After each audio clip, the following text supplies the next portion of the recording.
Mitt liv i främlingskap är delat till 3 kapitel. Del 1 handlar om mitt liv och den korta barndom jag haft i Zagreb. Efter mammas bortgång åker jag till Sverige och ni kan i 2 videor till följa min berättelse.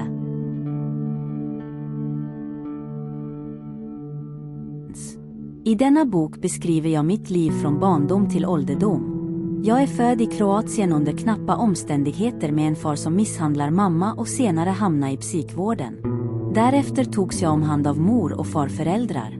Vid 15 års ålder följer jag med moster till Sverige. Jag är missnöjd med hennes krav hon ställer på mig och jag lämnar hemmet för att klara mig själv. Bostadssituationen är hopplös ända fram till pensionen. Jag tillbringar långa tider i häktet och fängelser. Så fort något verkar ordnat sig till det bättre gör jag något som förstör för mig. Till exempel när jag får börja på folkskola och livet får en ny riktning kommer en bekant som lockar mig att lämna skolan och allt går åt skogen igen. Jag träffar flera olika kvinnor och har barn med några av dem. Historien är spännande men sorglig. Därför skriver jag med en del optimism och vill inte att läsaren ska tro att jag trots alla motgångar gav upp.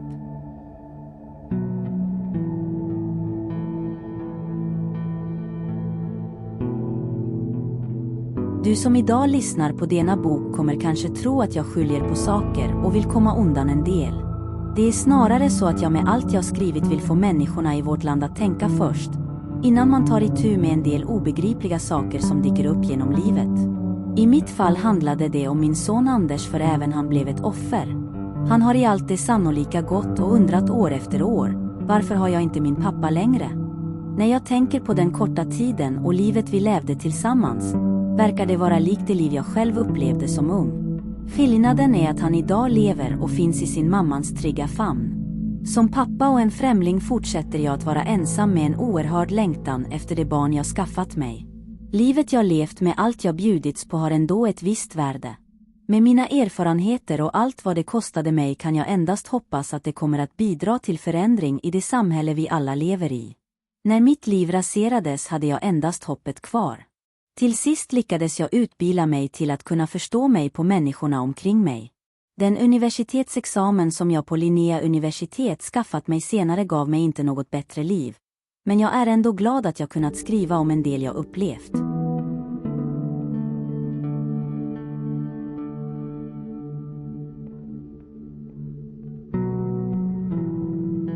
Det blev många flera kalla månader än de jag redan haft efter att jag kommit till mitt nya land. Åren fortsatte gå och jag hoppades att isen kylan lämnade efter sig skulle smälta. För varje nytt år som kom blev det lika kallt och mera is lade sig. De gånger jag vände mig om eller såg mig runt omkring såg jag även andra människor frysa. Nu när jag sitter ensam i min etta hör jag en del glada småbarn skratta utanför. Det är mer än ett barns röst jag hör. Grannbarnen har kommit hem och står utanför. De väntar på att någon ska öppna åt dem. De har lekt tillsammans på barnens gemensamma lekplats. Bara kort efter att jag såg in i titthålet står gandren öppen. En kvinna släpper in 2 små pojkar. Då tänker jag på syskon som en del har och de jag aldrig själv haft. När man inte är ensam barn känns de självklart att ha andra runt sig. Men tro mig ingenting är, vare sig i din eller min tillvaro självklart. Jag går tillbaka och sätter mig i soffa. Men bara kort efter tvingas jag nyfiken och på nytt att titta in i titthålet. Något skramlar igen och får mig att undra. Vad mer pågår utanför min dörr? Grannfamiljen verkar ha fått oväntat besök. En kvinna och en man står vid ytterdörren och de knackar på försiktigt med några korta slag. Strax efter öppnas dörren på nytt och ut kommer en kvinna invirad i en sjal. Hej, får vi komma in? Förstår du mig? Frågar en kvinna utanför. Vi är från socialtjänsten och är på besök. Vi vill se hur ni har det, säger kvinnan. Därefter tystnar allt. Alla har gått in. Livet vi alla människor tilldelats kan ofrivilligt ta slut och för en del av oss alldeles för snabbt. Jag fortsätter att hålla min dörr stängd och öppnar den sällan. Det gör jag medvetet, för jag har intalat mig själv att jag genom att ha dörren stängd kan skydda mig mot det elaka samhälle jag oftast tvingas möta. Jag tror att om jag inte öppnar min dörr för ofta kan jag slippa ha nya komplicerade tankar som ofta spökar i mitt huvud. Jag kan slippa se orättvisorna runt mig som dagligen påminner mig om livet jag tidigare levde. Väggarna i mitt hem är bra på att tala. Det gör de ofta försiktigt, sakta och elakt varje dag. Konstigt nog passar de för det mesta på när jag är ledsen. Egna tavlor har jag målat och dem har jag dekorerat mitt hem med. Men inte ens de verkar hjälpa eller vara till någon nytta längre. Kvar av livet är bara en märklig historia som jag får leva med för alltid. I allt det märka tänker jag. Nu har jag varit ensam alldeles för längre. Då fått jag en ny tanke, en aning snällare. Jag har trots allt det svåra lyckats att skaffa mig barn och de har det bra. De har ett hem, något jag själv sällan haft. Bostadslöshet tvingade mig leva enkelt och fattigt. Den verkar hålla i sig i alldeles för långa perioder. Först nu efter 50 år kan jag sitta i värmen och under ett tak, måla, skriva och berätta det jag gått igenom. Mycket av det får inte plats i denna skildring. De barn jag under åren skaffade mig behöver aldrig känna samma ensamhet som jag upplevde under min uppväxt. 2 av mina 4 pojkar försvann tidigt ur mitt liv och fortsatte sedan växa upp som om de inte hade något far. De finns någonstans, i sitt hem och sitt eget land. För det är så vår förkortade lycka ofta kan se ut. En del förvånande och märkliga saker händer när oförutsedda människotragedier drabbar oss. Idag när jag skriver min bok känns det som att jag målar en förgrik tavla, men endast tillåts att använda och måla med 2 färger. Till sist tröstar jag mig med att jag ändå lever och har de barn jag skaffade mig, oavsett om jag i framtiden kommer att ha något att lämna över till dem eller inte. Nu har tystnaden lagt sig och grannbarnen är inne i sitt nya hem. Trots det kan jag bara ett par meter framför mig genom betongväggen höra afrikansk musik spelas. En del kan cyniskt kalla allt det för vårt kulturella arv. Det är nog inte så konstigt att även afrikaner vill känna sig hemma i allt det nya. Sedan får socialtjänsten tycka vad de vill.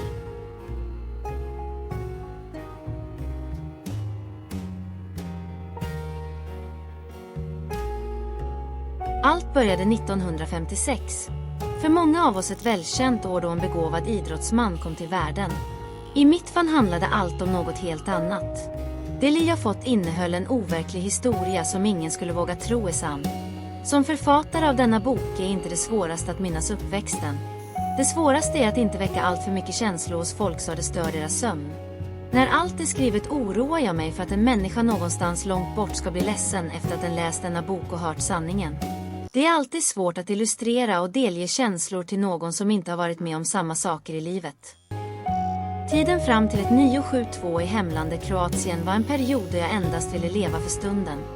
Just då ville jag bara hjälpa min sorgsna enkla familj som de flesta barn gör när de har instinkten inom sig. Det kan inte vara någon mening med allt det här eländet, tänkte jag oftast när jag vaknade på morgnarna. Nu när jag bestämde mig att berätta om min sorg som drabbade mig blöder såren igen. Jag kan knappast påstå att dagen jag kom till livet fick mina föräldrar att inse att jag var ett slags bonus, en gåva från Gud. De var upptagna och hade fullt upp med sin egen tillvaro. Ju äldre jag blev desto svårare var det att göra mig av med smärtan och såren den lämnade efter sig. Som en blik tonårsbarn åkte jag långt från mitt land.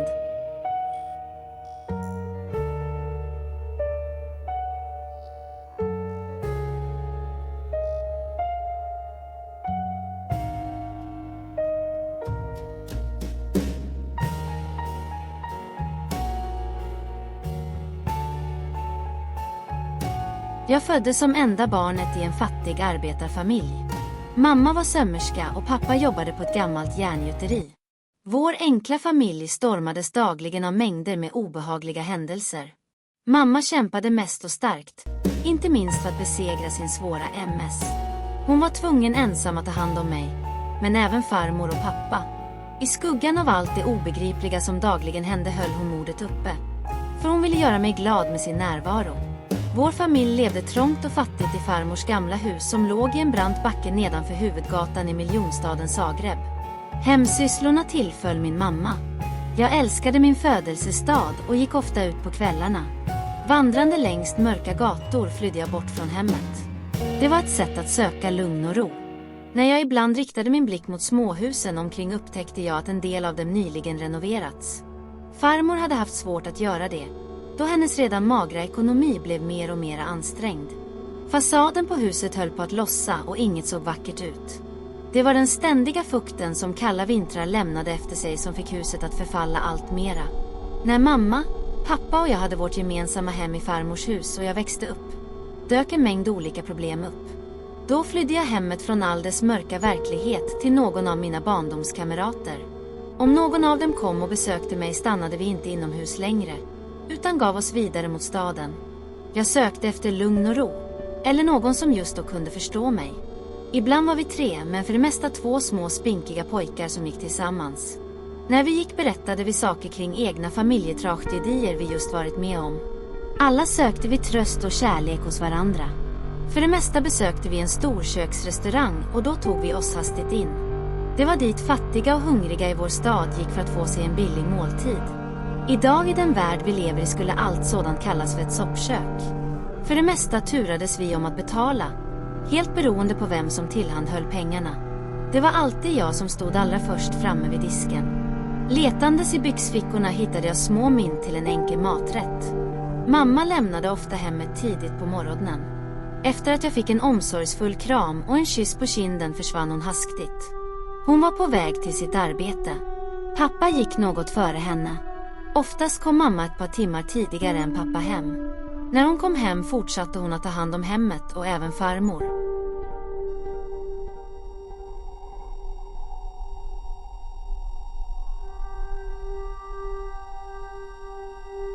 Farmor var en elak 80-årig tant som dagligen gnällde. Hon gifte om sig ett par gånger och namnet Rengel var det sista efternamnet som nämndes. Jag fick aldrig reda på varifrån det namnet kom. Så småningom blev hon så sjuk att hennes sjukdom påverkade livet hemma. Dagligen gick hon runt och gnällde. För det mesta anklagade hon mamma för saker som aldrig var sanna. Anklagelser som hon oftast riktade mot henne var att mamma inte diskat eller städat. Men även att hon inte hjälpte farmor med det hon behövde. Sådant kom allt med på tal när vi alla var samlade och satt på en plats. Pappa som hon avgudade ilsknade till. Det dröjde inte längre innan han själv blev sjuk, men för oss tog det tid att förstå att allt han gjorde berodde på hans sjukdom. Även mammas hälsa försämrats av farmors anklagelser. Pappa började misshandla henne. Oftast slog han henne på kvällarna när resten av familjen lade sig för att sova. Far gick mumlande och stampandes runt. Han skakade och skällde på oss.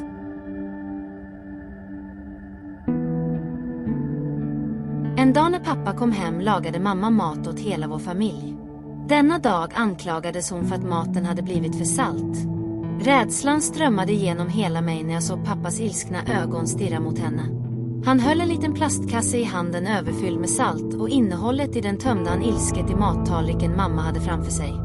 Därefter slet han tag i hennes hår, tryckte huvudet ner i tallriken och tvingade henne att äta. Senare på kvällen hörde jag mamma skrika i rummet bredvid. För det mesta blev jag tillsagd av pappa att lämna huset. Det var hans fula taktik som han satt igång med för att mörklägga alla de handlingar och grymheter han begått hemma. De gånger han kom och hämtade mig tänkte jag genast: nu ska allt det hemska ske igen. Mammas skrik och gråt hörde jag öka överallt. Bra längre kunde jag stå ute i märkret och endast höra hennes bedjande röst som efter en stund tystnade. När allt tystnade och inget skrik och gråt kom mer, kände jag klockan stannade för evigt. De kvällar när jag orolig lyckades somna kunde jag väckas av mammas sorgsna röst och gråt i rummet nära mitt. Då tänkte jag, det blev ännu en lång och sömnlös natt. Mina ögonlock började att slåss mot varandra som i en kamp skapad av rädsla. När allt blev för mycket försökte jag trycka ihop dem helt för varje slag som jag hörde träffa en människokropp i rummet nära mitt. Jag kände att hela jag skakade. Just då kändes det som att en kubik smutsigt vatten sprutade rätt ur mig. Kort efter blev jag helt torr i hela mig så att jag knappt kunde andas. Innanför dörren där mamma och pappa hade sitt fick ingen ta sig in. Sällan öppnade någon min dörr för att se vilken natt jag hade haft. Väl förberedd kunde jag ofta sitta på min säng, vaken långt in på natten. Allt oftare hörde jag pappas arga gälla röst nära mitt huvud i rummet inte långt från mig. Bara kort efter kom han rusande in och hämtade mig. Ännu en sen kväll tvingades jag stå ute undrande vad mer som skulle hända. De gånger jag satt på min säng och upptäcktes av pappa förvarnades han. Men inget av det verkade berört honom. Det han gjorde var att han kom in, tog upp mig från sängen, för att sedan föra bort mig ut till trädgården. Då stängde han dörren snabbt efter sig och försvann. Inget fick jag se av de grymheter han satte igång. När bråket i hemmet var över och allt lugnade sig öppnades ytterdörren på nytt. Men ingen kom ut för att hämta mig. Det var ett sätt att få mig komma in på egen hand. Då tänkte jag, nu är allt det hemska över och allt blev tyst på nytt. Vid ingången mötte jag mamma. Ibland lyckades hon ta sig ut. Kinderna på hennes ansikte var svullna och blodspåren syntes överallt. Inget var sig likt längre de gånger jag kröp till dem för att få gossa. När sådan hände försökte hon dölja det värsta med en och annan pudertuss. Ju längre allt det hemska pågick blev allt hennes äkta utstrålning borta och då tänkte jag, nu har något tagit ifrån mig allt det naturliga vackra. De gånger hon sorgsen stod framför mig ville jag av all min kärlek jag kände krama om henne. Men kroppen i hela mig var ställ. Inte heller lyckades jag någon gång få fram ord. Om jag gjorde det skulle de bekräftat hur mycket jag älskade henne. För det mesta stod hon och bara blängde på mig. Det var just det allra mest sorgligaste jag som barn mötte. Fortfarande idag kan jag se och minnas mamma stå framför mig med alla sina tårar som oftast kom i mängder. Jag kan se hennes undrande blickar hon gav mig. Även om ett liv ska tvingas vara på detta vis och allt mamma råkat ut för, kunde hon i all sin sorg inte dölja något. Jag tror att hon skämdes starkt alla de gångerna för allt hon råkade ut för. Trots allt elände som ständigt dök upp gick hon och försökte hålla saker hemligt. Hon tvivlade aldrig på att vi två hade varandra. Blickar hon gav mig ibland var endast hennes desperata bedjande om mitt stöd. Idag kan jag fortfarande minnas henne stå nära mig. I det liv hon gav mig fortsatte jag att förföljas dagligen kring allt i hennes öde. Så att ångersten kommer ibland. Den skolsätter mig för saker jag inte kunnat hjälpa henne med. Om jag i denna stund fick önska mig något skulle det vara att mamma kunde fly från allt sitt elände. Då kanske jag skulle kunna ha henne något längre. Nu när jag tänker på allt barn tvingas leva med ibland, familjetragedier och fattigdom, kan jag konstatera att Migrationsverkets beslut hösten 1972 att jag fick stanna, inte i mitt fall kan ha varit fel. Dagarna gick och mamma fortsatte troget att gå till sitt jobb. Det gjorde hon varje morgon. Företaget hon jobbade på var stort och man tillverkade olika slags kläder. För det mesta sydde mamma nylonskjutor och mycket av det exporterade man utomlands. Så småningom när jag blev äldre började jag att gå på dagis. När dagiset stängde för dagen och jag kom hem var jag ofta ensam med farmor. Jag väntade på att någon av föräldrarna skulle sluta jobba. Snart insåg man att de ensamma dystra dagarna med henne inte var det bästa för mig. Allt oftare kom mormor och hämtade mig. Det var det jag fick åka spårvagn. Att åka spårvagn tyckte jag om. Men det underlättade även för mormor att som gammal ta sig hem. Många stationer passerade vi innan vi var framme. Att komma till mormor var egentligen en plats där jag kände mig trygg att vara på. Pappas sjukdom förvärrades allt mera. Dagligen fick han kraftiga vanföreställningar och pratade osammanhängande kring saker som ingen av oss förstod sig på. Om kvällarna kunde han stå längre framför köksfönstret och påstod att någon stod utanför med riktade billjus mot honom. Vid ett av tillfällena lade han en yxa under sängen som ett slags skydd, då han kände sig hotad. Det var vardagliga händelser som präglade vårt hem och livet vi tvingades leva. Jag minns en natt när mamma blev misshandlad. Helt skakig vaknade jag av oväsendet i rummet bredvid. Rädd, tyst och undrande fortsatte jag att sitta på min säng. Jag lyssnade noga på vad det var som pågick i rummet bredvid. Plötsligt öppnades dörren och mamma sprang ut. Denna gång lyckades hon fly. Mig slet hon upp från sängen så att vi båda sprang ut. Vägen hon valde bar hon mig i sin famn och jag skakade. Det var mörkt, regnigt och kallt. Tystnaden i staden lade sig och inga människor var ute. När mamma sprang längs vägen sköljde allt kallt regn över oss båda. Hennes stripiga blöta hår hängde nedanför hennes axlar så att det piskade mot mitt ansikte ju mer hon sprang. Aldrig tidigare såg jag mamma springa lika fort som denna gång. Skor hann hon inte ta på sig. För dem tvingades hon lämna under flykten. Vilsen och rädd sprang hon framåt och korsade vägarna. Till sist snubblade hon in i en spårvagnsräls. En spårvagn kom fort från ingenstans, men lyckades bromsa in. Under framhjulen spottade mängder av små sandkorn.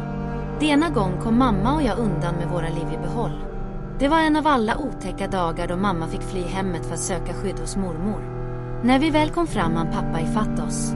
Ilsket kastade han sig på mamma, slet tag i hennes armar och drog i henne. Denna gång skulle han till varje pris få henne att återvända hem. Inte långt ifrån oss såg jag morbror Josef komma allt närmare.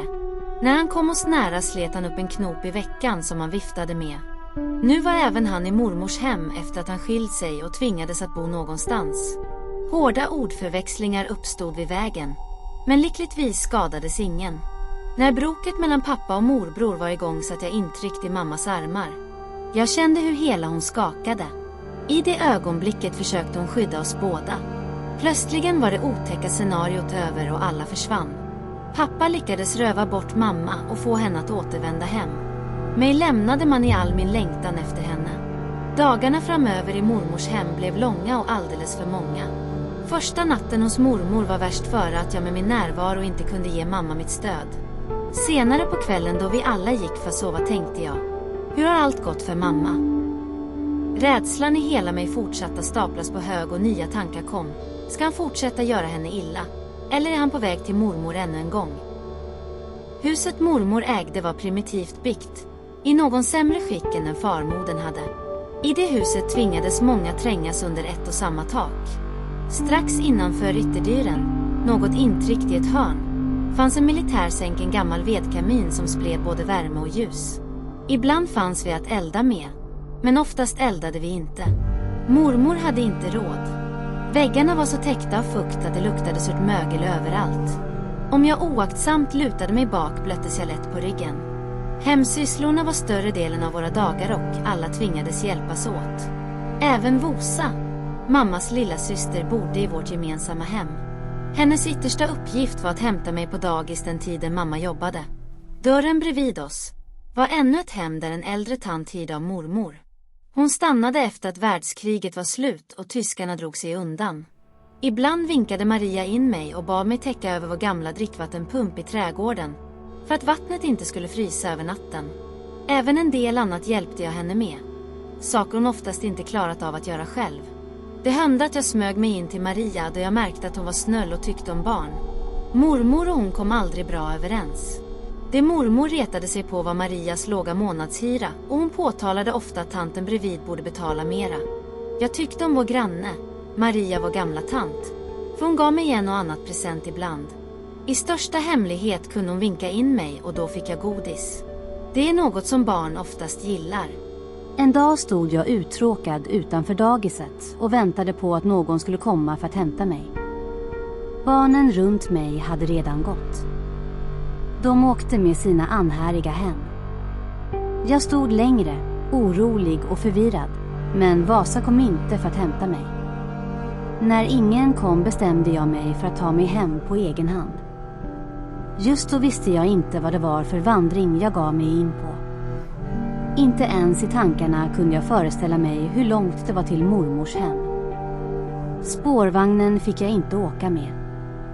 Det fick barn endast göra i sällskap med en vuxen. På vägen jag gick höll jag mig längst ut mot trottoaren och förbi måna gator. Jag kände panik och nyfikna blickar var riktade mot mig. Det var gående människor som undrade vart en sådan liten ensam pojke var på väg. När jag passerade ett studentcenter i Vasa och jag vanligen passerade kände jag mig en aning tryggare. Då förstod jag att det inte kunde vara långt kvar till mitt hem. I mitt tröttsamma vandring inträffade något märkligt. En av mina fötter fastnade i ett hål som vägarbetarna grävde upp nära trottoarkanten. Det var något jag inte uppmärksammade. Hålet jag fastnade i var avsett för en flaggstång. Då föll jag i gråt och blev rädd. En människa jag mötte var snabbt framme och hjälpte mig få ut foten. Kort efter frågade mannen: "Vart är du på väg, lill pojke?" Jag ska till mormor, sade jag. Inte långt efter var jag framme. När jag närmade mig mormors hus upptäckte jag en stor folksamling av våra grannar. De stod ofta ute vid vägen och talade med varandra. Plötsligen blev jag upptäckt. Alla verkade vara förskräckta över att jag ensam tog mig hem och att man glömde hämta mig på dagis. Dagarna hos mormor fortsatte och jag blev äldre. Jag slutade att gå på dagis och började på en grundskola. Grundskolan jag skrevs in på var inte långt från mormors hem. Skolbyggnaden var liten och låg plant. Innanför själva byggnaden rymdes ett antal klassrum delade på mitten av en lång korridor. Bakom skolan fanns en skolgård med en liten fotbollsplan. På rasterna gick eleverna ut för att träffa andra. Min grundskola var inte lik dagens skolor. För det mesta fick föräldrarna stå för skolmaterial och det skolundervisningen krävde. Man läste 8 år i grundskolan och de elever som inte fick godkänt i något ämne fick gå om ett år. När jag påbörjade mitt 6:e läsår var familjeekonomin så dålig att det hindrade mig från att vara på de obligatoriska gymnastiklektionerna. Föräldrarna hade inte råd att köpa gymnastikskor. Oftast skyllde jag på att jag glömt dem hemma. Slutligen blev det mer och mer pinsamt och till sist gick det inte att dölja och jag kallades fram till katedern. Alla i klassrummet tystnade och glada blickar var riktade mot mig. Till min stora förvåning tog läraren fram en skokartong som hon ställde på katedern framför sig. Kort efter sade hon: "Öppna kartongen, säljko." Tystnaden i klassrummet lade sig och glada blickar var riktade mot mig. "Du kan öppna paketet, säljko", sade läraren. Jag stod stilla ett bra tag, helt ställd. "Öppna bara", sade hon på nytt. Då började jag slita bort pappret runt omkring och upptäckte vad det var som låg inuti. Lyckan strömmade igenom hela mig, men även skammen kom. Jag upptäckte ett par nyinköpta gymnastikskor som klasskamraterna köpt för pengar de samlat in. Ibland undvek jag att gå till skolan, men när JG väl gick dit försökte jag ändå att göra mitt bästa. När jag satt på lektionerna strömmade mycket av mina tankar kring annat än skolarbetet och det påverkade mitt studieresultat. Jag tänkte på hemmet och livet jag levde. Teckning och måleriundervisning var ämnen jag tyckte mest om. De klarade jag bäst. Även en del annat var jag bra på, men matematik och historia halkade jag efter i. Till sist hade jag mer och mera frånvaro i engelska. Inte långt ifrån mormors hus bodde en av mina barndomskamrater. Huset han bodde i var minst lika miserabelt byggt som det mormor hade. Även hans mamma hyrde ut rum åt behövande i vår stad. Just då flyttade en filmregisser in. Redan de första dagarna efter att han flyttade in gick han kvarteret runt och letade efter att få tag på människor som passade för hans filmer. För det mesta besökte han fattigas hem i jakt på statister. Även jag valdes ut för att vara med i en film. Idag när 50 år har gått och filmen jag var med i senare blev världsberömd. När jag nu i all min nyfikenhet sökte efter och översatte namnet på filmen blev det Spelman på taket. I en hel månad morgon efter morgon kom filmbussen för att hämta mig. De gånger jag åkte med fick jag dansa med andra statister i en ring utanför en kyrka. När jag blev vald och inspelningen och repetitionerna påbörjades upptäckte jag att på inspelningsplatsen fanns människor från alla jordens världsdelar. Platsen översvämmades av finklädda skådespelare överallt. Sommaren var varm och svetten rann över hela mig. Repetitionerna upprepade sig gång på gång och jag tvingades att bära svarta tjoka-kläder. Vid detta tillfällena fick jag åka på en hästkärra och bara en svart cylinderhatt på huvudet. Efter cirka en månad gav jag upp. Mormor försökte uppmuntra mig att vara kvar och jobba, då filmjobbet gav henne förmåner och en viss inkomst. Ibland fick jag mer betald än de vuxna.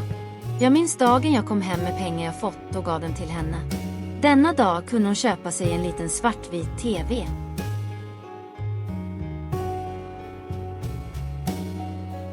En tidig morgon när filmbussen kom för att hämta mig var jag för trött och ville ligga kvar i sängen. Denna gång lyckades mormor med lögner bortförklara att jag inte var hemma. Mitt statistjobb tog inte slut, så jag fick en ny chans. När jag vid ett nytt tillfälle kallades för att vara med blev det ansagstavla. Just då inträffade en del olyckor och man ville varna barn för att inte hänga på spårvagnar. Efter att jag varit hos mormor ett tag flyttade jag tillbaka till det hem jag haft hos farmodern. När jag återvände blev inget annorlunda. Pappas hälsa försämrades allt mer. När han blev som sämst vräkte han ur sig all sin ilska och den gick ut över oss alla. Ju längre tiden gick blev pappa allt mer hotfull. Dagligen gick han runt och skällde. Språk och ord han använde blev allt fullare och grövre. När något hemma hände tittade han ilsket på mamma och mig som om vi två gjorde honom illa. Till sist insåg vi att inget fanns göra mer än att ringa en ambulans. En dag kom ambulansen för att hämta pappa. Vitklädda män kom in och insåg snabbt att pappa måste tas om hand. Denna dag brusade han upp mer än tidigare så att sjukpersonalen tvingades använda våld för att få med honom. Trots mängder av våldsscenarier som pågick dagligen i vårt hem tyckte jag ändå synd om pappa. Jag tyckte det var otäckt att se honom plågas. Oavsett vad vi människor känner ibland tvivgas vi ändå stå för det beslut vi fattar. Nu insåg vi att pappa var sjuk och behövde tas om hand. Denna dag försvann han ut ur livet hemma. Han tvingades i sin inre stridighet och bortom egen vilja föras bort. För att fortsätta leva ett nytt liv på ett psykiatriskt sjukhus. Dagen därpå åkte jag med mamma för att besöka honom. Sjukhuset vi för första gång besökte var stort. På själva sjukhusområdet fanns många små enplanshus spridda omkring. Det var änfkla små vårdavdelningar i ett obeskrivligt vackert naturområde. Redan när vi kom såg jag patienter gå utanför. Några såg jag på avstånd titta ut mellan galler i byggnaderna. Dessa byggnader var låsta. Just då förklarade mamma att pappa var i en av dem. Redan när vi kom in möttes vi av nyfikna patienter och många kom snabbt fram. De flesta av dem verkade vara tungt medicinerade och allt gjorde mig rädd. När de stirrade mot mig tvingades jag titta bort och kröp närmare mamma. Upprepande gånger kom många av dem fram och tyggde cigaretter. Mamma rökte inte så hon kunde inte ge dem något. Kort efter såg jag även pappa komma bakom dem. Redan på avstånd upptäckte jag att han förändrades. Numera var han tystlåten och ju närmare han kom tittade han på mamma och mig som om han ville säga oss något. Dina dag stannade vi inte längre men våra besök fortsatte vecka efter vecka. En gång när vi kom gick mamma för att samtala med en läkare. Även jag följde med henne och kom in på läkarens rum. Jag tog en stol i ett hörn och satte mig för att lyssna. Mamma satte sig något före mig och lyssnade uppmärksammad på läkaren. Ganska snart var samtalen mellan dem igång. Han inledde med att tala tyst som om han på något sätt ville vara försiktig. Orden han använde och hans konstiga språk han talade gjorde mig allt mera uppmärksam. Plötsligt sade han något som för barn var helt obegripligt. Schizofreni, sade han och tittade på mamma. Även ordet diagnos nämndes som fick mamma att tystna helt. Det var första gången mamma fick vetskap om vad för slags sjukdom pappa hade. Bara kort efter samtalet med läkare gick vi ut ur rummet för att träffa pappa. Besökstiden började närma sig sitt slut och vi fick ta oss hem. I farmors hus förändrades inget av livet.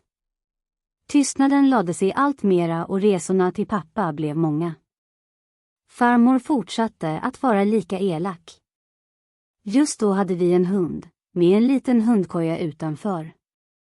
Den hade sin plats under vårt stora kastanjeträd.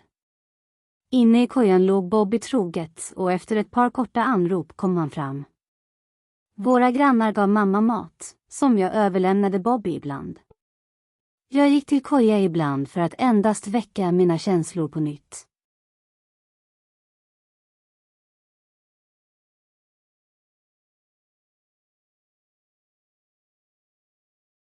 En gång när mamma kom hem lagade farmor mat åt oss alla.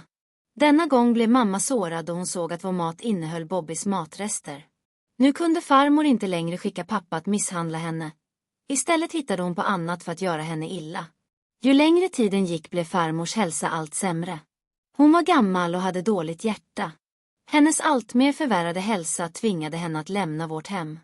När hennes flytt var på tal motsatte hon sig det och tänkte på all egendom hon med åren skapat. Till sist lyckades vi ändå övertala henne.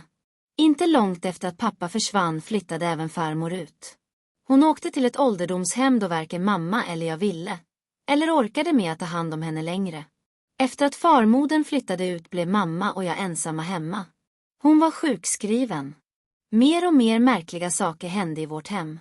Mammas balans blev allt sämre och hon vinglade när hon gick. Ibland snubblade hon så att hon tvingades ta stöd i saker hon passerade hemma. Ju längre tiden gick blev det allt värre och jag fick hålla henne under armen för att hon skulle kunna ta sig fram. Hemmet åtsidosattes och det mamma pratade mest om var jobbet. Jag började allt mer förstå att hon saknade sina arbetskamrater. Även hennes attityd förändrades och jag blev ledsen.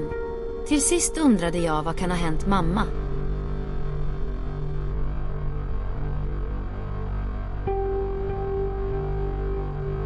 En dag när mamma plockade ihop saker hon vanligen tog med, förstod jag att vi var på väg till hennes jobb.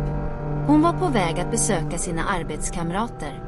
Bara 30 minuter efter att vi lämnade hemmet stod vi plötsligt utanför en stor byggnad där vi gick in. Vi passerade många rum. Mamma vinglade sig framåt men fortsatte ensvist att gå. På båda sidor runt om oss stod fullt av symaskiner, vackert fastuppställda på arbetsborden. Stundvis stannade mamma då alla ville prata med henne. De gånger hon stannade kröp jag ner på golvet och plockade upp tomma trådspolar. Jag plockade upp allt jag hittade. Kort efter kom mamma och tog ifrån mig allt. Idag minns jag ord hon sade. Selko, får mamma det? Sådant får man inte ta med sig hem. Just då blev jag ledsen, men idag när 50 år har gått förstår jag vad det var hon menade. Mamma var alltid pålitlig och högst moraliskt rankad på sitt jobb. Hon blev aldrig tillfrågad att visa upp sin handväska vid företags entré efter avslutad arbetsdag. Vårt besök blev inte långvarigt och mammas sjukdom hindrade henne ifrån att vara kvar så länge. Trots att hon hade svårt för att gå gick hon ändå glad runt med ett leende på läpparna och pratade med alla. Även jag blev glad av att se mamma vara lycklig. Men ju längre tiden gick tvingades jag inse att mammas besök på hennes jobb skulle kunna vara det sista. När mammas hälsa blev så pass dålig att inget gick att göra längre flyttade vi till mormor. Mamma behövde all hjälp hon kunde få. Allt mindre klarade hon av saker i det dagliga livet. Den mysteriösa sjukdomen gjorde henne sängliggande. Hennes hälsa förvärrades snabbt och den lämnade efter sig synliga spår. Tänderna hon vanligen vårdade var nu inte lika vita längre. Det enda man numera såg var mörka beläggningar runt om. Allt mindre klarade hon av att sköta sin hygien. Nu tvingades jag att ännu mer hjälpa henne på dagarna. För det mesta stod jag bredvid hennes säng full med våta små tvättlappar i nävarna, så att hon kunde tvätta av sin kropp. Alla de tvättlappar hon sedan räckte till mig bytte jag mot en del torra och rena. Även medicinen mamma använde lämnade allt mer synliga spår efter sig med märkliga biverkningar. Överläppen på hennes mun drog sig allt mer sidledes, och håret hon vanligen vårdade hängde i stripor ut för hennes axlar. Det jag dagligen såg gjorde mig rädd och mamma knäckte det helt. Även hennes redan svaga psyke krossades och tog med sig allt hennes självförtroendet. Nu blev de inga mer sjukhusbesök till pappa. Mamma var den som behövde all kärlek och omsorg. Ibland hjälpte jag henne att komma upp ur sängen från dagliga toalettbesöken. När hon helt hopplöst såg i sängen på dagarna fick hon fler och fler liggsår på ryggen. Såren var så smärtsamma att hon skrek. Jag ansträngde mig för att hjälpa mamma. Vända på henne ibland så att jag till sist kände mig helt otillräcklig. Fattigdomen i vårt hem smög sig allt mer in och rotade sig och inget blev möjligt att göra för att få livet till det bättre. Att bekosta professionell vård till mamma var avlägset och långt borta. I allt det mörka gick mormor och grubblade dagligen på ifall hon kunde göra något. Till sist kom hon på en idé och skrev ett känsloladdat brev till vår dåvarande president Tito. Brevet hon skrev för hand innehöll mängder av starka känslor med en omfattande och sorgsen beskrivning kring familjens plågor. Mycket av det hon skrev om handlade om vår familjs tragedier, men mest kring vår fattigdom. Sist förklarade hon att mamma behövde specialistvård, det vårt familj inte haft råd att betala.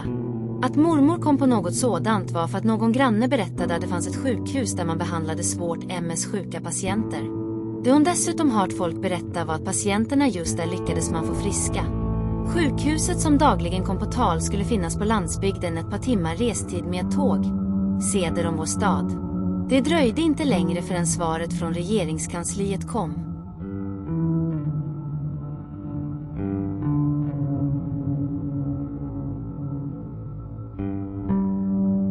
En dag vid middagstiden då posten vanligen kom fick mormor ta emot ett vackert brev med många stämplar.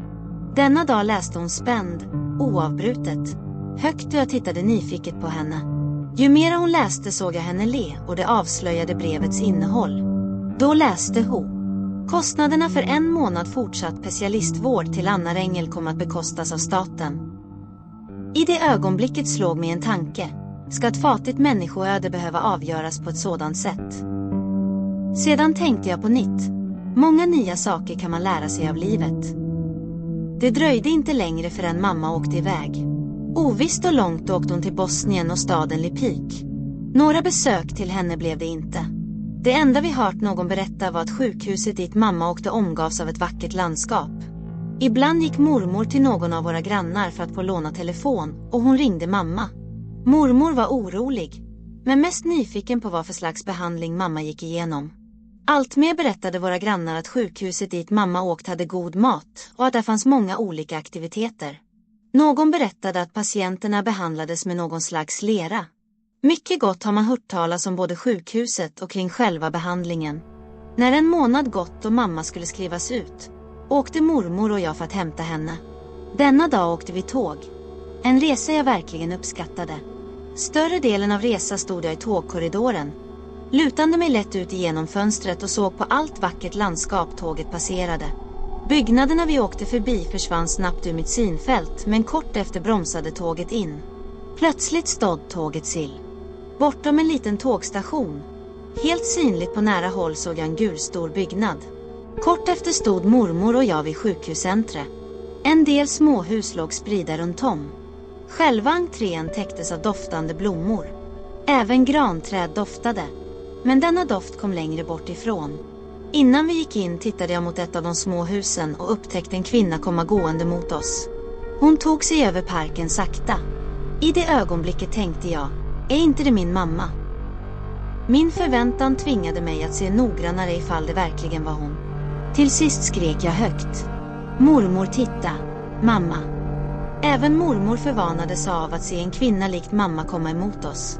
Till sist blev vi överens om att kvinnan vi såg var mamma.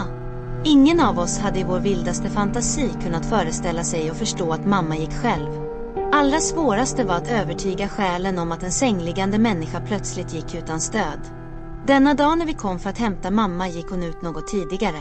Hon ville möta oss men även överraska mormor och mig med att se henne klara sig och gå själv. När jag såg henne strömmade lyckan i hela mig.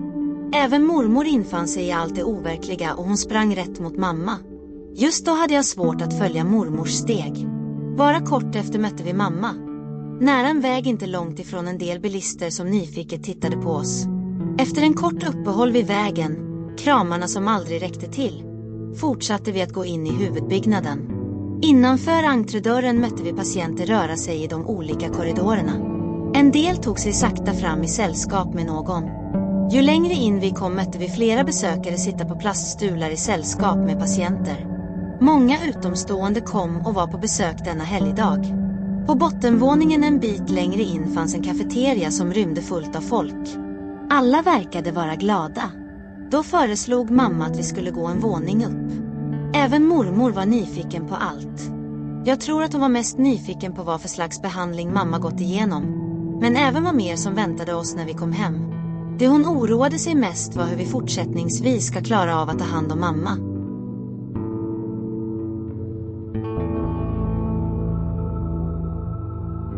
Det dröjde inte längre förrän vi kom en trappa upp. Allra först träffade vi en läkare men mamma fick inte komma in. Hon uppmanades att sitta utanför och vänta.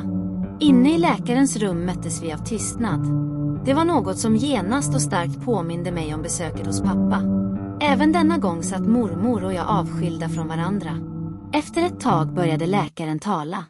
Bra längre satt han lutad och tyst och tittade i pappren han hade framför sig. När han läste och bläddrade igenom en del tittade han upp mot mormor och sade: Anna är nu frisk. För att hennes sjukdom inte ska komma tillbaka bör hon vara kvar hos oss ytterligare en månad. Nu ställdes mormor helt oförväntad inför en stark uppmaning. Båda blev glada av att mamma var frisk. Men att låta henne vara kvar och bekosta mera vård kunde vi inte.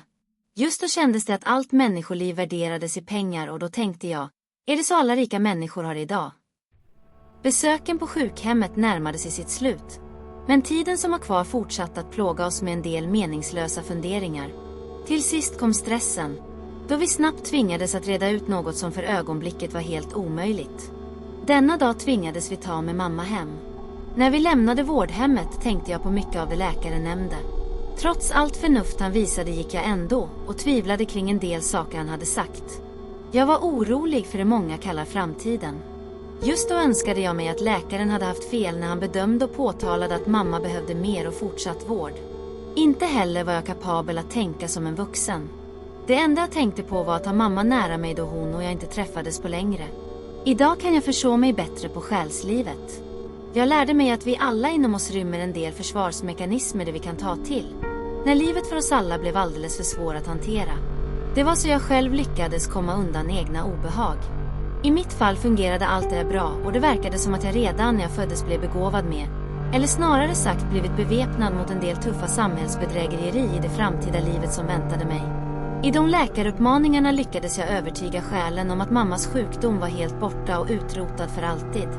Mormor verkade inte haft min styrka att ta till. Eller kanske var hennes självförsvar något svagare. Om någon just då spådde mitt liv och min framtid, skulle jag denna stund inte valt att fortsätta leva vidare.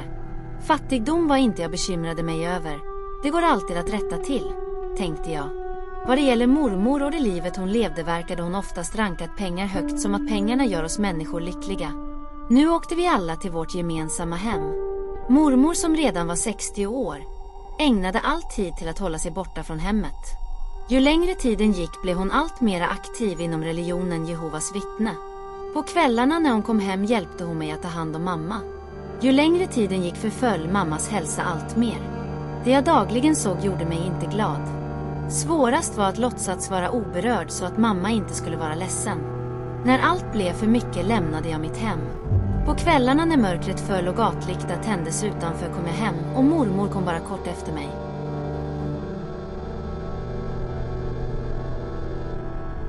En dag när mormor var iväg på de dagliga religiösa mötena hände det något förskräckligt. Jag kom hem och bara kort efter kom mormor. Redan när jag kom in upptäckte jag mamma ligga livlös i sängen. Jag ställde mig nära henne och talade, men hon hörde mig inte. Gång på gång upprepade jag ord, men hennes ögon slöt sig in i en sömn. I min stora sorg öppnades ytterdörren och mormor kom in. Hon tog sig genast fram till oss båda. Anna, Anna. Skrek mormor samtidigt som hon ryckte i sänglakanet mamma låg på. Även mormor försökte väcka henne. I det ögonblicket skakade hela jag. Efter ett par desperata försök sprang mormor ut. Höggjord och förvirrad sprang hon över vägen och in till en av våra grannar. När hon sprang fortsatte hon skrika så att hennes röst ekade runt omkring. Plötsligen tystnade hon, men mera skrik kom. Anna, Anna. Jag blev ännu räddare då jag lämnades ensam hemma. I allt bedrävelse fortsatte jag att sitta och vaka vid mammas säng. En bra stund stod jag bredvid och talade till henne och hoppades att hon hörde mig. När jag vände mig en aning om, upptäckte jag ett par tomma medicinburkar ligga på sängen bredvid. En tom spritflaska låg slängd på golvet. Under den korta tid jag stod där kände jag att min värdefulla tid bara rann iväg. Då kom mormor hem mer sinnesförvirrad och fortsatte skrika så att grannarna omkring hörde henne och kom ut. Anna, Anna, skrek mormor. Bara kort efter kom ambulansen mormor tillkallat. Den kom snabbt och stod utanför. Sirenen hördes vråla långt innan och kort efter slutade den tjuta. Jag kände hur små svettdroppar satte sig fast i pannan på mig medan mormor stod alldeles bredvid. I all panik släts grinddörrarna upp och 2 vitklädda män kom in. De gick snabbt fram till mammas säng. Desperat försökte de båda att få liv i henne. Men de försöken avbröt snabbt. När inget var möjligt längre lyfte de upp mamma, lade henne på båren och försvann. Blåljusen var redan på och sirenen satte dem igång. Den fortsatte att vråla långt efter att de åkt. Min sorgsna blick följde bilen medan huvudet sjönk allt mer ner. Händerna jag lade ovanpå öronen var inte tillräckliga för att skydda mig mot oönskade röster. Då tog mormor mig i handen och sade: Kom Selko, vi går. I det ögonblicket kände jag hur hennes kropp pulserade. Ju mera hon drog i mig, ju mera vinglade jag till. Nu tvingades jag att gå fortare än någonsin. All min förväntan att snabbt få träffa mamma vid liv hjälpte till. Då kom en del av mina otäcka tankar. Kommer jag att få se mamma vid liv någon mera gång? Vägen mormor valde var alldeles för lång. Men stundvis önskade jag att den varit ännu längre. Jag var rädd för att mamma inte skulle vakna. Trots att mormor tidigare besökt samma sjukhus vid några tillfällen vekade hon ha svårt att hitta dit.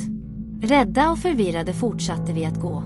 Aldrig tidigare hade jag sett mormor vara så förvirrad. Ju närmare sjukhuset vi kom blev hon bara värre. Människorna vi mötte stötte till mormor ibland så att jag tvingades hålla hennes hand hårdare. Minut för minut tänkte jag på mamma och vad mer skulle hända. Till sist lyckades vi hitta sjukhuset och båda stod utanför entrén. I det ögonblick slet mormor i dörrhandtaget så att dörren öppnade sig och vi kom in. Inne i byggnaden trängdes människor. Patienter och anhöriga rusade runt och mormor stannade till ibland. Vilset fortsatte hon att läsa anvisningar uppsatta längs korridoren. Efter mycket letande lyckades hon att hitta platsen. När vi kom fram var det tyst överallt och jag satte mig på en stol medan mormor fortsatte leta. Trots att vi inte hittade mamma kände jag ändå att hon var nära. Helt oförväntat öppnades ett av akutrummen och en sjuksköterska kom ut. När mormor upptäckte henne sade hon: Anna Rengel. Mormors oro lät henne inte ta bort blicken från sköterskan för hon svarade henne: Ni kan sitta här, jag kommer strax, sade sköterska och försvann snabbt in i ett av de närliggande rummen. I hennes uppmaning anade jag genast att mamma var i det rum hon gick in. Svårast i denna stund var att ovisst och oberörd sitta helt stilla. Ju längre vi satt kände jag att minuterna bara tickade iväg. Aldrig tidigare såg jag mormor vara så rädd. Hela henne talade. Hon plågades av skuldkänslor för att hon lämnat sin dotter ensam hela dagen. Ingen av oss var kapabel att hjälpa mamma. Väntan i sjukhuskorridoren kändes som 1 miljon år lång. Efter att vi suttit ett tag öppnades ett av akutrummen och samma sköterska kom ut. Även denna gång gick hon lika sakta mot oss. När jag såg henne komma mot oss försökte jag avlösa alla budskap hon var fram. När hon var nära och stannade sade hon: Anna har vaknat, men hon kommer stanna hos oss ett tag till. Då uppmanades vi att åka hem och vi välkomnades dagen därpå. Mammas vistelse på sjukhuset blev inte långvarig och bara efter ett par dagar kom hon hem. När hon kom hem hade hon mycket att berätta. Hon berättade om samtal sjukhuspersonalen höll med henne. Alla ville veta om vår familjs sorgsna tid och det mamma varit med om. Det som inträffade och det mamma gjorde var att hon försökte avsluta sin plåga på egen hand med det liv hon levde. Hon kände att allt hon gick igenom bara var en belastning för mormor och mig. I kvarteret där vi alla bodde kom ofta bönder och de sålde enkla matvaror. På sådant sätt gav de fattiga människor en möjlighet att betala vid månadens slut. När de kom bar de på en ryggsäck fullproppad med frukt, ost och ägg. För det mesta kom de med mat, men just agnen då mormor och jag inte var hemma kom de med vin och sprit. Då passade mamma på och köpte brännvin. Brännvinet hon köpte för första gången blandade hon med tabletter och drack. Numera visste båda mormor och jag att vi inte skulle lämnat mamma ensam. Bara ett par dagar efter att mamma kom hem fortsatte hennes hälsa att vara sämre. 4 familjemedlemmar, morbror, Vosa, mormor och jag tvingades hjälpas åt ännu mer. Morbror var oftast borta från hemmet. Även han drack alkohol ibland. När han drack fick han ofta epileptiska anfall så att mormor tvingades kalla på ambulans.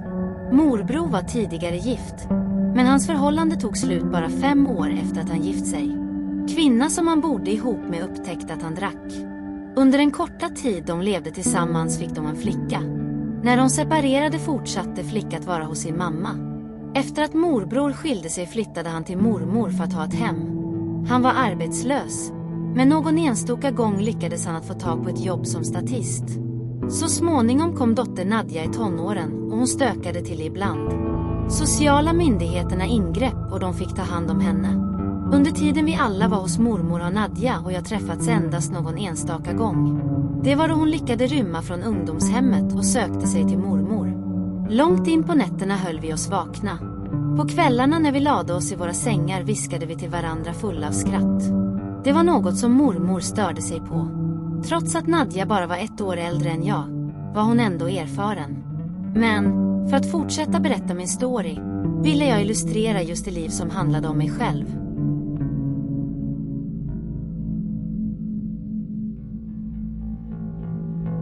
Mammas hälsa förföll helt så att mormor och jag tvingades inse att ingen av oss hade kraft eller ork att hjälpa henne längre.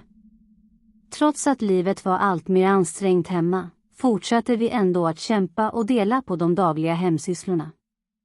Vid ett tillfälle var mormor så trött och utmattad att hon inte tänkte sig för vad hon sade till mamma. Hur länge till ska du vara belastning för oss, Anna? Sade hon. Ord mormor använde slog rätt in i mammas hjärta. Mamma, som numera låg försvarslös och helt sängbunden, såg sorgset på mormor med besvikelse. Bara veckor efter lämnade hon vår hem.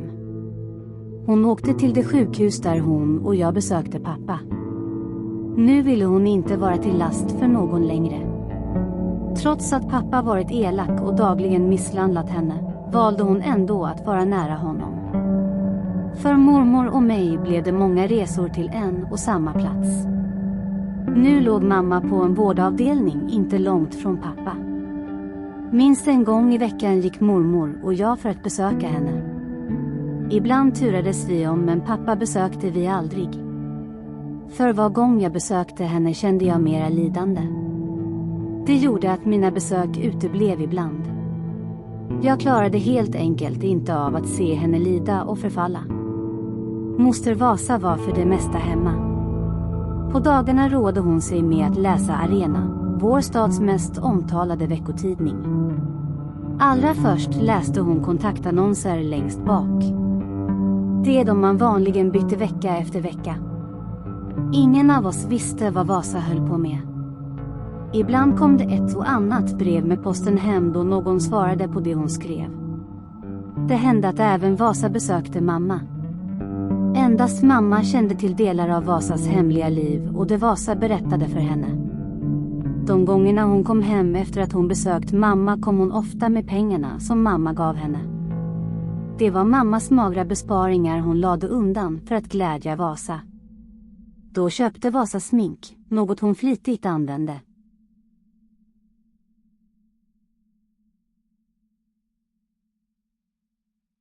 En dag när Vasa kom hem bar hon på en resväska.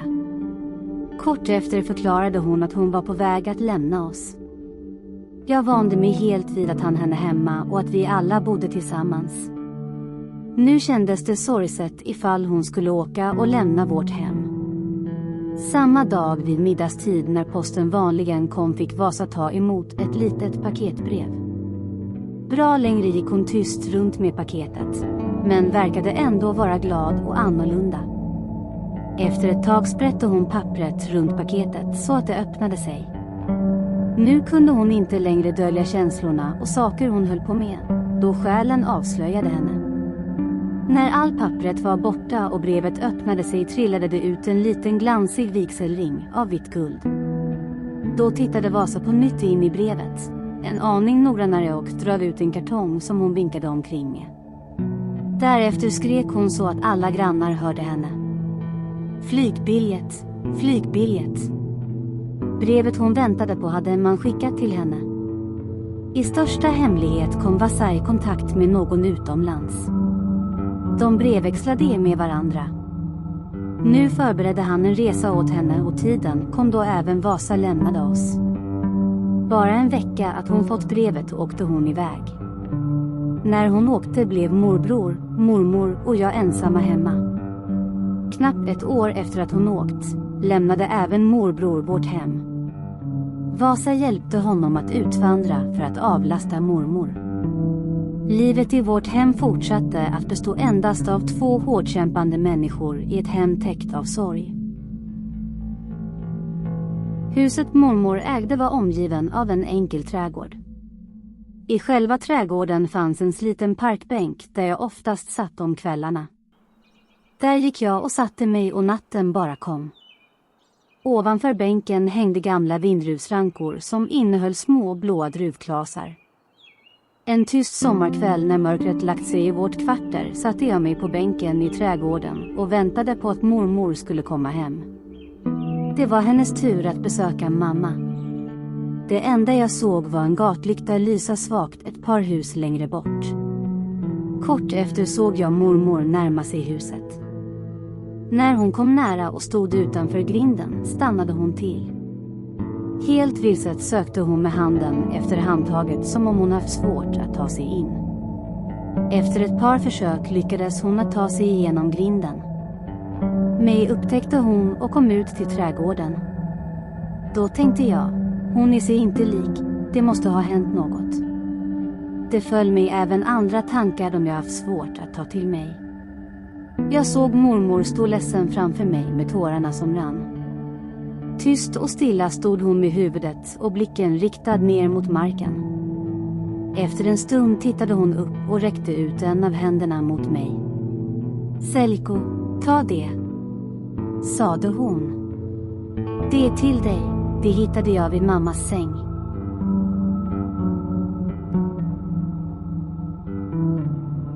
Det lilla papperskuvert hon räckte fram till mig tog jag emot. Det kändes osmakligt och obehagligt att hålla det i min hand. Av attityden om mormors tårar förstod jag att något förskräckligt måste ha hänt. Därefter såg jag mamma lämna mig. Efter en stund öppnade jag papperskuvertet som mormor givit mig och jag upptäckte mammas slitna vigselring. Det kändes hemskt och sorgset att skiljas ifrån mamma, då hon alltid varit mitt stora stöd. Just då tänkte jag vad mera väntade mig i mitt fortsatta liv utan att ha föräldrar. Omogen som jag var kunde jag inte denna stund förstå att allt lidande mamma tvingades att gå igenom nu var borta för alltid. Efter mammas bortgång kände jag att sorgen täckte allt vårt hem. Mormor gick ofta oroligt runt. Redan innan allt det hemska hände oroade hon sig kring kostnaderna för mammas begravning. Kusin Nadja återvände till det barnhem som hon rymt ifrån. Därefter träffades vi inte något mera. Morbror var hos Vasa och mitt korta liv med att ha föräldrar blev endast 13 sorgsna år och mycket elände. När ett par dagar gått efter att mamma lämnat oss kom 2 främmande människor och besökte vårt hem. En kortväxt, medelålders kvinna och en man stod utanför vår dörr. De kom för att tala med mormor. Genast förstod jag att i besöket fanns det en viss mening med. Mannen som var i sällskap med kvinnan inledde ett samtal med mormor. Även jag stod nära dem båda och lyssnade. Det samtal som pågick inte långt ifrån mig handlade om vår familjeekonomi men även kostnaderna för mammas begravning. Kvinnan som satt framför mormor lyssnade för det mesta. Hon stod orörlig och höll ett paket i sin famn. Efter en stund vände hon sig och sade: Selko, ta det, det är till dig. Öppna det, sade hon med blicken riktad mot mig. Även mormor fick en present, men presenten hon fick var annorlunda. Plötsligt stod vi båda med våra gåvor inte långt ifrån varandra. Försiktigt och bit för bit sprättade jag pappret för att se vad mitt paket innehöll. När paketet öppnade sig såg jag något som stack ut. En grön kommandosjacka som någon packat in väl låg i. Det var en av de finaste jackor som ett barn kunde föreställa sig eller önska sig. Då blev jag glad, oförstådd helt varifrån allt i min glädje kom ifrån. Även mormor öppnade brevet och ganska snart upptäckte hon att i hennes brev låg en del pengar. Kvinnan som överlämnade brevet till henne nickade och sade: Detta är gåvor från Annas företag och pengarna är för att ni ska kunna ta hand om Selko ett tag framöver. Vi kommer även att stå för begravningskostnaderna, sade hon. Då såg jag mormors glädjetårar komma. I kuvertet hon tog emot var 50 000 denarer i stora sedlar. Pengarna som vanligtvis skulle räcka till att ta hand om ett barn i ett halvår. Besöket som vi oförväntat fått blev kort och mormor kunde därefter dra lättnadens suck över allt hon bekymrat sig om. Det som väntade oss var begravning och allt var planerat. Just då hoppades jag att många skulle komma. Stundvis tvivlade jag på att någon överhuvudtaget kom då jag visste att vi var en liten familj med endast 2 vänner. Barn jag umgicks med ibland hade redan bestämt sig och många lovade mig att komma denna dag. Moster Vasa visste om begravningen, men i ett brev som snabbt kom förklarade hon att det långa avståndet och hennes dåliga ekonomi hindrade henne från att vara med. När allt det förskräckliga hände har Vasa vistats i Sverige i endast 1 år.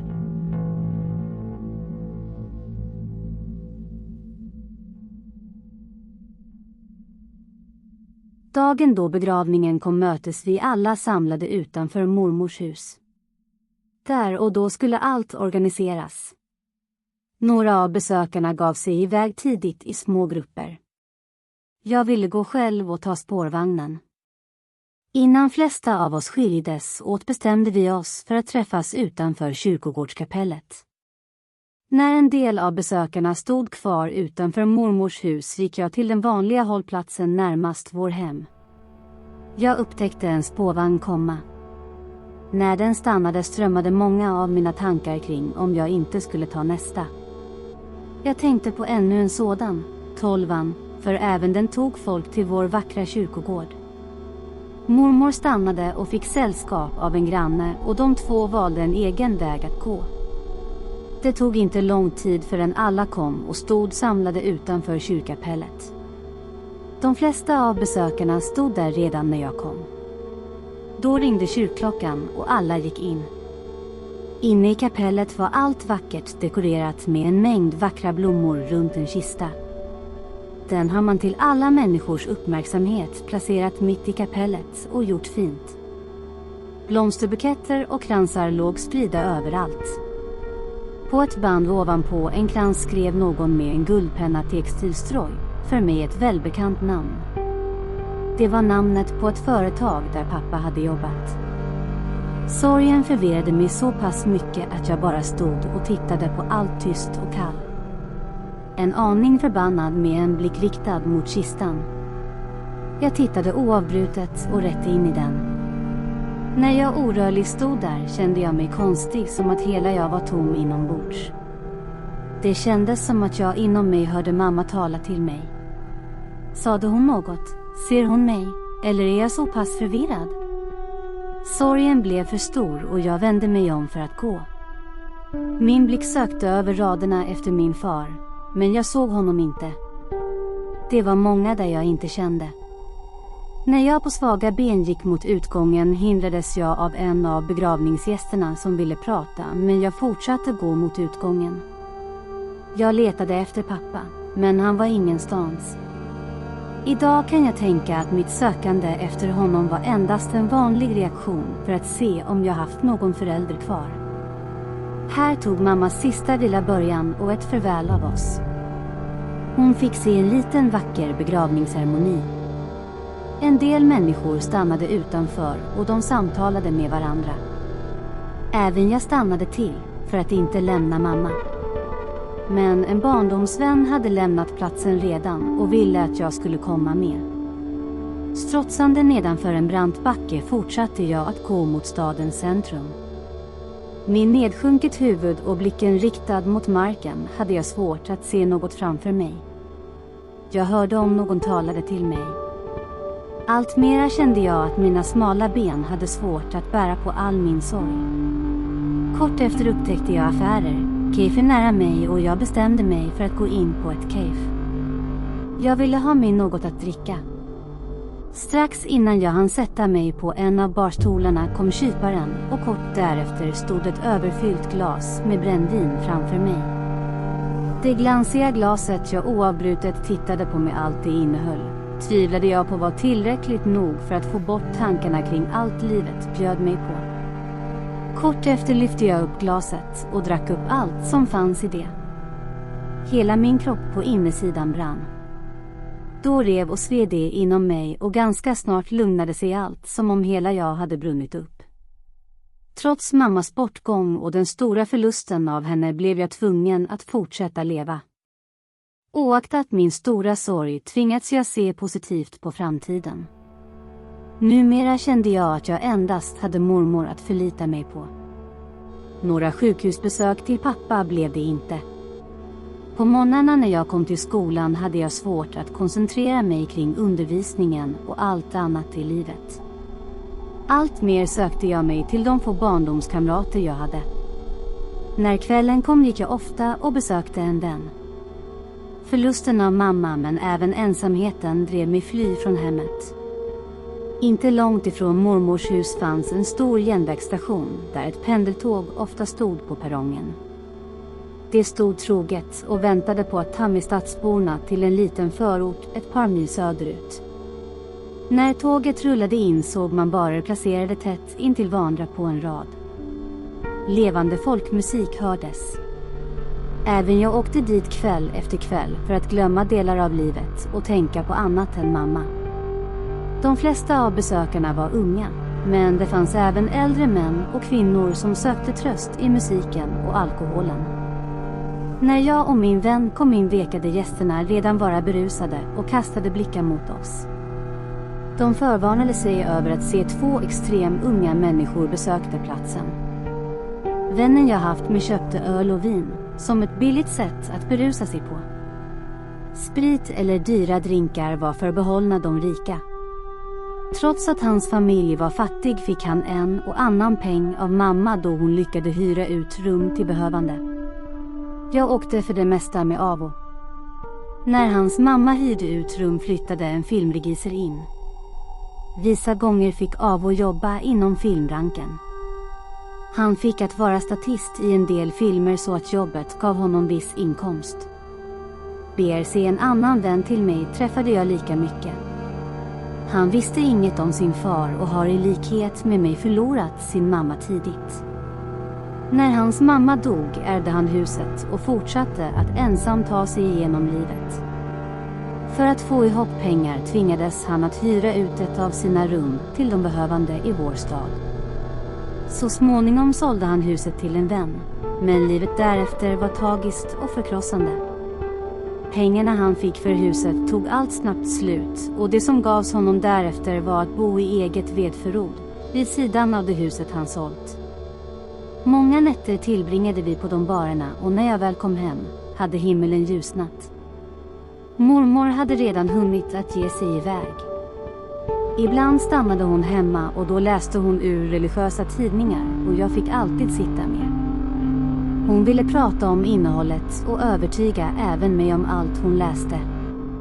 Allt handlade om Jehovas vittnen och Gud, vad han vill och vad han har för inställning till våra liv.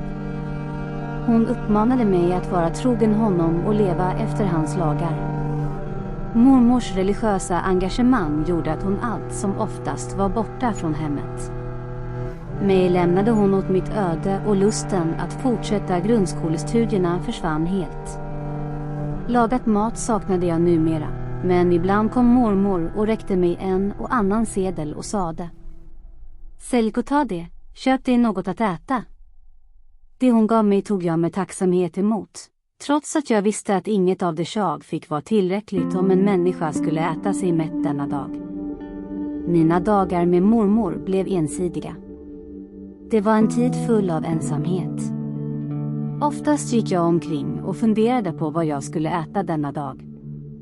Jag började magra så att kläderna jag bar tappade sin form. För varje ny dag gick jag och tänkte på om jag någon gång skulle komma att få ett bättre liv. Tiden efter mammas bortgång gick oerhört sakta och inget förändrades till det bättre. När ett plågsamt år hade gått hade jag blivit 15 år.